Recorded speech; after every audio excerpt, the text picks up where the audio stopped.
Salutations, one and all, and welcome to RWBY Revisited. For this month's installment, let's examine pre-Annihilation Remnant, and explore just how the world would have been affected by it and its abrupt vanishing of humanity. Please be aware that spoilers for all seasons will follow, and any material explained or revealed in supplementary material will not be weighted as heavily as that featured in the show. So as we learned in Season 6, Remnant had civilizations that existed long before those of their modern times.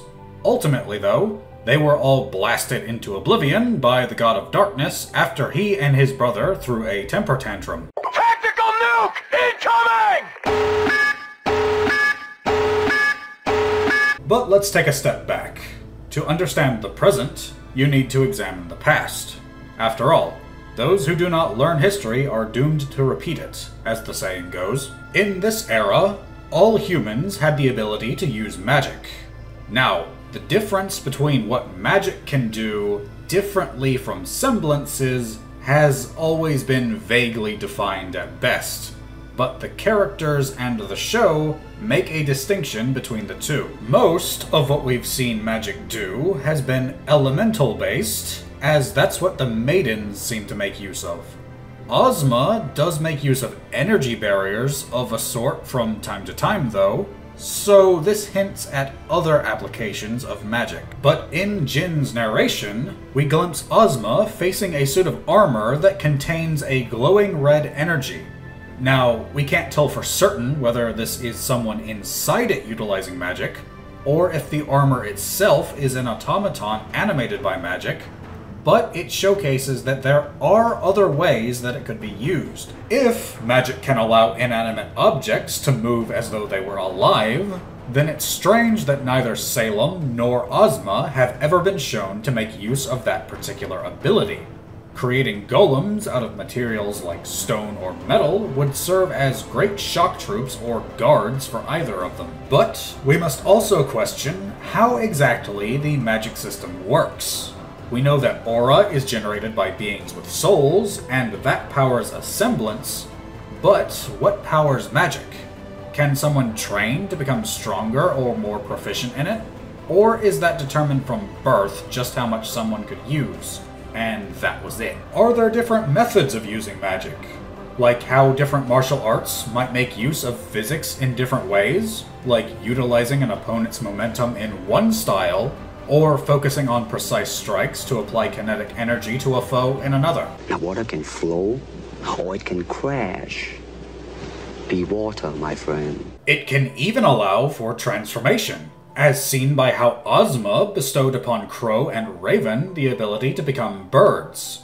Much of this system is unexplained, and as such, we have to question why it isn't used by those who can wield it. Some might say that we don't need to know how magic works. It's magic after all, right? I disagree. Yes, only a handful of characters can make use of it, but it plays a much more integral role in the plot than in some other series. In The Lord of the Rings, magic is very rare. The vast majority of beings in its setting can't make use of it, and so its limits not being strictly defined doesn't hamper the story. Even in Harry Potter, there are certain boundaries of the magic system, though its limitations being clearer would certainly be a boon. In RWBY, though, the struggle between Ozma and Salem is center stage. Without knowing what they can and can't do, we're left to wonder why they've never attempted certain feats or strategies. The Maidens can also use magic, and them being tied to the vaults brings them to the forefront as well. We need to know what they're capable of. Can Cinder transform into a bird via magic if she became skilled enough? We don't know. Could she become something more dangerous, like a gorilla or bear or something? Could she create automatons to serve her? All of these could be devastating if she or another maiden could perform them. But, setting that aside, we can see that Ancient Remnant never advanced beyond what looks to be analogous to its Iron Age.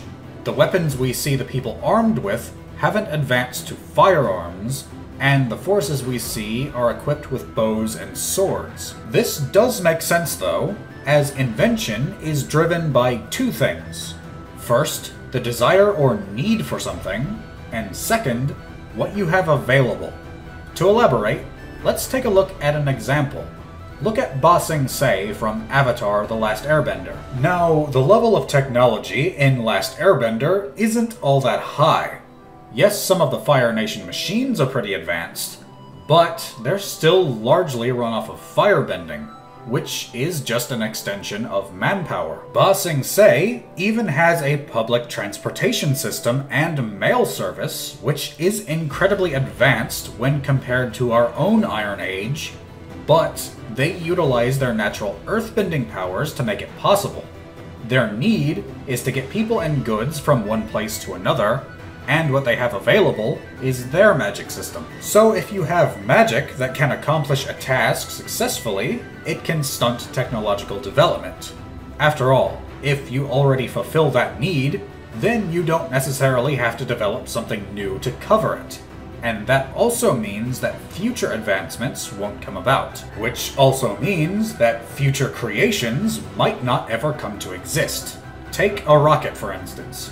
You can't create one of those without first mastering things such as combustion and aerodynamics. That's why it makes more sense for a civilization with magical capabilities to resemble a medieval society more than a modern one. Now, Jin's narration states that there were many kingdoms in ancient Remnant, but we only glimpsed 3 such nations. Interestingly, they all bear some superficial resemblances to some of the nations in modern Remnant. The First Kingdom alludes slightly to Vale, as the king is featured prominently wearing a crown, while Vale's crest bears a laurel wreath, and its relic is the crown of choice. This nation seems to emulate a bit of European aesthetics, and while Vale was a more normal, run-of-the-mill city, not being quite as distinctive as the others, much of fantasy is based on medieval Europe, making this a loose connection. The second is ruled by a queen, and this nation seems to be inspired by Asian imagery with a touch of Greek or Roman aesthetics, as those columns are highly reminiscent of those used in such places in ancient times. This is somewhat similar to Mistral. The final nation seems to be similar to fantasy barbarians, or the stereotypical depiction of Vikings, just set within a desert, if the color palette of the scene does indeed indicate that this is where this kingdom lies. Its warriors even possess horns on their helms, similarly to how Vikings are depicted. Granted, real-life Vikings didn't have horns on their helms, at least not for anything used in actual combat, but the imagery in our modern times exists. But that aside, this kingdom alludes to vacuo. Interestingly though, this last nation differentiates the armor between men and women. The men have horns on their helms, and the design of the helm loosely resembles a Corinthian helm of ancient Greece, and their standards are orange. The women, however, have a more open-faced helm, and their helms feature a plume akin to that a knight might wear to a tournament. And instead of orange, their standards are red. Another thing to be observed is that the forces we saw here, although it was brief, seem to reflect the common archetypes of classes in fantasy games. The Third Nation's forces are all heavily armored and wield melee weapons, making them akin to warriors. The Second Nation's troops don't wear much armor, and all wield bows, making them similar to rogues. And the First Nation's forces don't appear to use any weapons at all, relying solely on magic, like mages. This nation also has their men and women wearing differently styled robes, with the women's bearing more ornamentation. A quick correction, the magic users actually appear to be from the Second Nation, while the archers are from the First. I misspoke, and for that I apologize. These nations also appear to be ethnically diverse, indicating that Remnant was large enough for these traits to evolve over time, unless the gods just created them that way right off the start. And there doesn't seem to be any discrimination based off these differences. women also fight alongside the men. Given that magic is a thing that all of them are supposed to be able to wield, physical differences might not be given much focus at all. In real life, men are generally stronger than women. Obviously, there are exceptions. That's just the general rule. This means that if you wanted to, say, become a firefighter, men are more often given this job because they will more frequently meet the physical standards required. After all, that fat guy passed out from smoke inhalation on the 5th floor isn't going to be any lighter because you didn't hit the gym. But if magic is at play, then physical differences might not be much of a factor if someone can compensate for their shortcomings with it. It's like if you took an arrow and went down, you would need someone strong enough to pull you out of harm's way. But if someone can use magic to become strong enough to move you, or just have magic itself move you to safety, then even the scrawniest or weakest person could possibly fight alongside the strongest and most robust. But after Salem leads a force against the gods, the God of Dark then eradicates all of humanity. Note that he doesn't just limit it to this force, or the nations of this alliance. He destroys all humans everywhere. Criminy, that's just a bit extreme, don't you think? I will rain hellfire upon you! These assembled forces also didn't seem to employ much strategy, instead opting to just rush in like a mob and hope for the best. Not exactly a well-constructed plan when going up against a pair of deities, but that's the strat they went with. So everyone everywhere is spontaneously removed from existence. Ozma mentions an afterlife in his conversation with the God of Light, but whether these people were set there or just deleted is unknown. The God of Light declares that humanity will emerge again, though how long this will take is similarly unknown. Did humanity have to evolve over millions of years, or were they spontaneously generated? Imagine being Salem in the former case, being the only human around for longer than your mind can truly comprehend. Note that this only affected humanity, it would seem, as we see Grimm and Deer are around afterwards. The next we see of humanity is that they are once again in what appears to be their Iron Age, having formed their own nations before Ozma was spat back into the world to possess his first unfortunate host. But there are some differences this time around. Firstly, the Faunus exist.